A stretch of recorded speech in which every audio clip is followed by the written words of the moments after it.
வெளிநாடுகளில் இருந்து அனுமதியின்றி பணம் பெற்ற வழக்கில் எம்எல்ஏ ஜவாஹிருல்லாவுக்கு விதிக்கப்பட்ட ஓராண்டு சிறை தண்டனையை உறுதி செய்து சென்னை உயர்நீதிமன்றம் உத்தரவிட்டுள்ளது.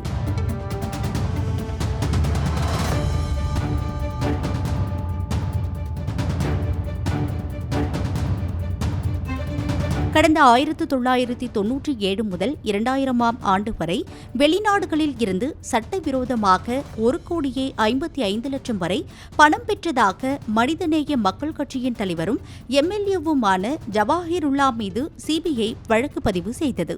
இந்த வழக்கை விசாரித்த சென்னை எழும்பூர் கூடுதல் குற்றவியல் நீதிமன்றம் கடந்த 2011ஆம் ஆண்டு ஜவாஹிருல்லாவுக்கு ஓராண்டு சிறை தண்டனை விதித்து தீர்ப்பளித்தது.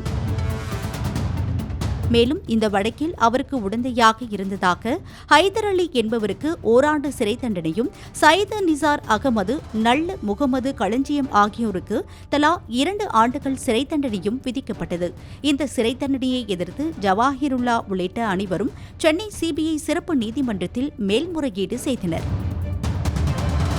அந்த வழக்கை விசாரித்த சிபிஐ சிறப்பு நீதிமன்றம் கடந்த 2017ஆம் ஆண்டு அவர்களுக்கு விதிக்கப்பட்ட சிறை தண்டனையை உறுதி செய்தது. இந்த தீர்ப்பை எதிர்த்து ஜவாஹிருல்லா உள்ளிட்டோர் சென்னை உயர்நீதிமன்றத்தில் மேல்முறையீடு செய்தனர்.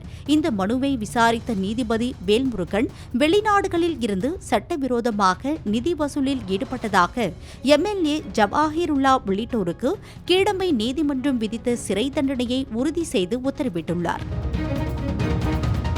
இந்த தண்டனையை எதிர்த்து மனுதாரர்கள் தரப்பில் மேல்முறையீடு செய்வதற்காக 1 மாத காலத்திற்கு தண்டனையை நிறுத்தி வைத்தும் நீதிபதி உத்தரவிட்டுள்ளார்.